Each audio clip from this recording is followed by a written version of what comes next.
మహాభారత యజ్ఞాంకితమైనటువంటి వారిద్దరు మన కళ్ళ ముందు కనబడ్డారు మొన్న ప్రథమ భాగంలో. వాళ్ళలో ఒక ఆయన వ్యాసుడు, అద్భుతమైనటువంటి శక్తి కలిగినటువంటి వ్యాసుడు. మరి రచన వ్యాసంగం చాలామందికి ఉంటుంది. అంటే బృహత్ గ్రంథాలను రాయాలి అంటే రచనా వ్యాసంగం యొక్క శక్తి సరిపోదు. అందుకని తానే నేనైనటువంటి సరస్వతిని, తల్లిని ఉపాసించి అనుగ్రహాన్ని పొంది అద్భుతమైనటువంటి ప్రవాహ వేదిక మనం చెప్పుకున్నాం, గంగా జాలరిక అని.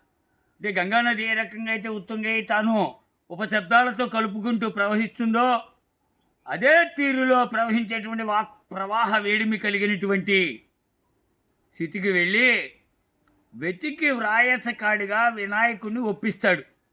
అయితే ఈ బాలు చెప్తున్నాడు గొంతులో ఉంది కదా అని గడగడ గడగడ అని అర్థం కాకుండా పోదు.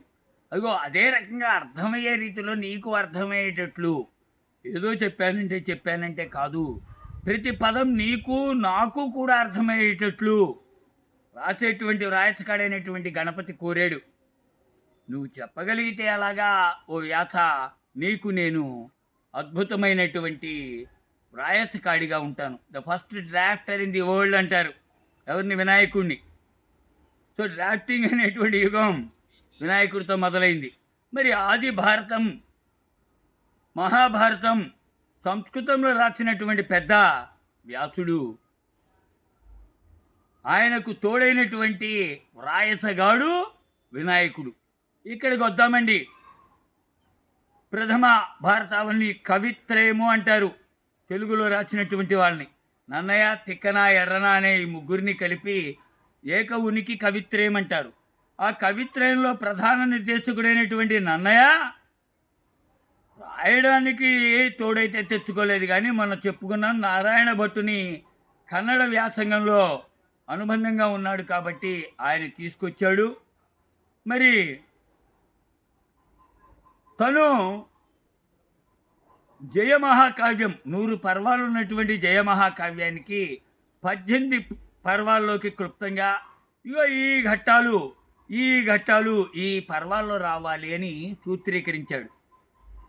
మరి నేను చెప్పాను 100 సంవత్సరాల దాకా, అంటే మళ్ళా మనుమసిద్ధి, నెల్లూరు సీమను పరిపాలించేటువంటి మనుమసిద్ధి మంత్రి అయినటువంటి తిక్కనార్యుడు తాను యజ్ఞం చేసి అవధార్యం చేసి పూర్వీకృతమైనటువంటి భారతానువాదాన్ని విశేషాలతో సహా తన లోపలికి సంధానించుకోక మునుపు ఎవరూ పట్టించుకోలేదు. అయితే ఆయన ఎలా యథాతథంగా చేశాడండి? నన్నయ్యను ఆరాధించాడా, అమ్మను ఆరాధించాడా అంటే చెప్పనలవి కాదు. ఈ 100 పర్వాల భారతాన్ని ఎలా 18 పర్వాలలో బంధించాలన్నాడో అదే రకమైనటువంటి రీతిలో తానే నేనైనటువంటి తిక్కనార్యుడు వరుసలో ఒక పగిదిలో 15 పర్వాల భారతానికి అంకితమయ్యాడు.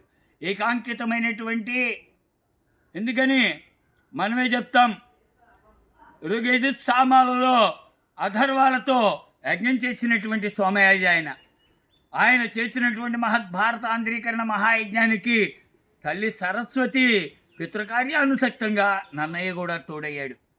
మరి ఇంతమంది యొక్క విశేష కృతి కాగా అదిగో ఆ సభాపర్వం నుంచి చిట్ట చివరి మహాప్రస్థానం వరకు ఉన్నటువంటి 15 పర్వాలు పూర్తయ్యాయి.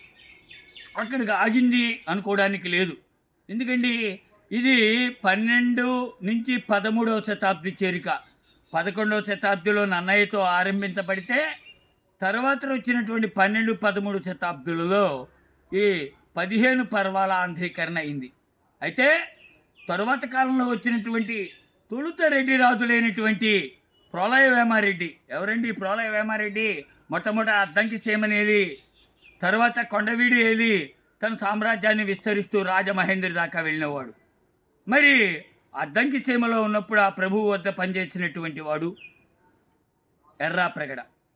అయితే విశేషించి ఈ కవిత్రయంలో అనేక రకాల వివరాలు ఉన్నాయి. ఈ ప్రోలయ వేలమారెడ్డికి తోడైనటువంటి ఎర్ర ప్రగడ సర్వమార్గత్య విధాత్రుడు అంటే ఏది రాసినా ఆయనకే చెల్లుతుంది అనేటువంటి వాడు. పునరాంకితమవుతూ ఆయన పరిసమాప్తి చేశాడు అరణ్య పర్వ సహభాగంతో. మరి ఈ రకంగా ఏ వంక లేకుండా ఆ వంక నుంచి ఈ వంక వరకు ఎక్కడి నుంచి అండి, గోదావరి నుంచి పెన్న దాటి అటు అద్దంకి సీమ దాకా వెళ్ళినటువంటి భారత సుందరి ఒక అపురూపమైనటువంటి సిల్క్ కవచం అంటే కంచి పట్టు చీర ధరించింది.